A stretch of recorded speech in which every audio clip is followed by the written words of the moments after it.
Maithili express की शानदार प्रस्तुति।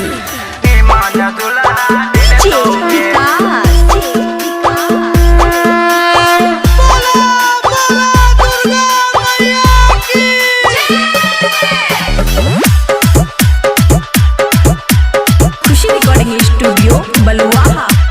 शेर पे सवार होके आई मैया ऐसा मौका मिल दोगे। शेर पे सवार होके आई मैया ऐसा मौका मिल दोगे।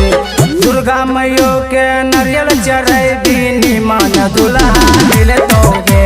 दुर्गा मैया के नारियल चढ़ेबी सुंदर दुल्हा मिल दोगे।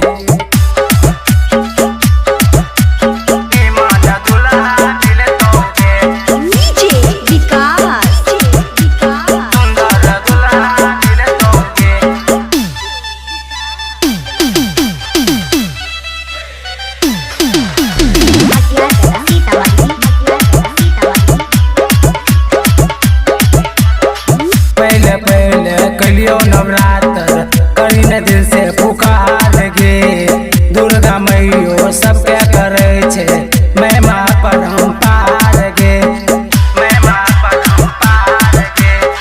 पहले पहले कलियो नवरात्र करी न दिल से पुकार गे। दुर्गा मैयो सबके करे छे महिमा पर हम पार गे। मैया चरण में चुनरी चढ़ेबे तबे आशीर्वाद मिलते गे। मैया चरण में चुनरी चढ़ेबे तबे आशीर्वाद मिलते गे। दुर्गा मैया के नारियल चढ़ेबी निमान दुल्हा मिलतोगे। दुर्गा मैया के नारियल चढ़ेबी सुंदर दुल्हा मिलतोगे।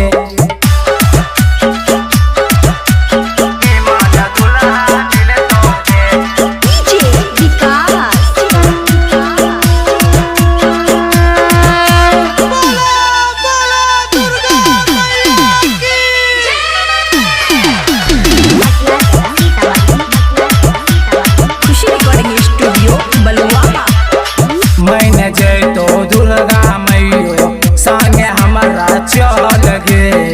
दै छे सबके तोरो देतो बातारा जोर गे। मैंने जैतो दुर्गा मैयो संगे हमारा चल गे। दै छे सबके तोरो देतो बातारा जोर गे। मनुष्य विजेंद्र के कहेले पड़तो चंचल के सब सुख मिलते गे।